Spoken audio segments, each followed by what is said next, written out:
You have many different assets on your investment team. So how are your players performing? Are they hitting a home run or striking out? Should you keep them on the roster or trade them for some other heavy hitters? Here's an easy way to keep score of the stats. Just focus on your financial statements. Jim Lineweaver is here to coach us on how to read these reports. Jim is a certified financial planner professional with the Lineweaver Financial Group. Welcome back to the show. Yeah, thanks for having me again. So our playbook is these financial statements, but I tell you what, they look like they're written in some kind of a code. They can be, yes, and especially coming from an attorney, that means a lot. So, yeah, they're hard to read, and everybody's are different. They are, that's the problem. You know, they have to contain some basic information, but everybody can put that in whatever format they want, and that's where the confusion comes in. Okay. So you're going to help us translate a few of the terms for us, correct? We are, yes. The first thing you're probably going to see is the account information. So this is the titling. How is it registered? Is it in your name? Is it joint tenants with a spouse or loved one? Is it transfer on death? So how is that registration set up? Some even go to as far as setting up a beneficiary and let you know what that is, so it can avoid probate and stuff in the future. But then there's also an account summary, and what that's going to do is just going to give you the equity exposure, maybe mutual funds and fixed income and things, and how they did over the last either month or quarter, whatever period that statement is for. Okay.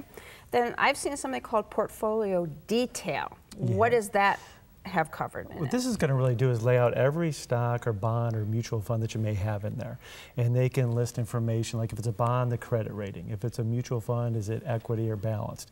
They can also list what you paid for it, maybe what it's currently worth, what is the unrealized gain and loss, and sometimes over in the right-hand column, they might even give you the dividend or interest that it's paying on an annualized basis. So sometimes that can be pretty detailed. Okay. And there's sections about income summary and daily activity. So what do those tell us? Yes. Okay. Well, the income summary is going to say, based on any dividends that are coming out of a stock or any type of a bond, what's going to happen is that'll tell you what the activity is for that period for the year. But don't get confused. If it says it's 2 or 3%, that may not be the total return that you're going to get, but that might be the dividend or interest that's being kicked off that underlying instrument. Okay. And then you get to the daily activity, and it's going to say, well, if those instruments are paying something, where is it going? Is it going to be reinvested? Is it going to actually be paid to cash? Have you deposited any money in there? Are you withdrawing any money on a monthly basis? That's all going to be in that daily activity. Okay. You know, it seems like this is all at some point understandable, but I think I would need another lesson or two maybe to figure it out.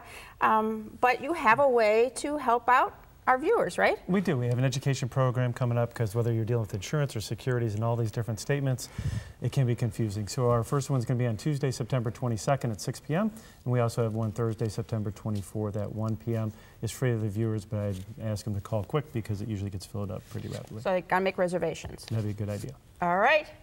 Understanding your financial statements could be a game changer in your investment strategy. To learn more, attend one of Jim's seminars or give him a call. The number's next.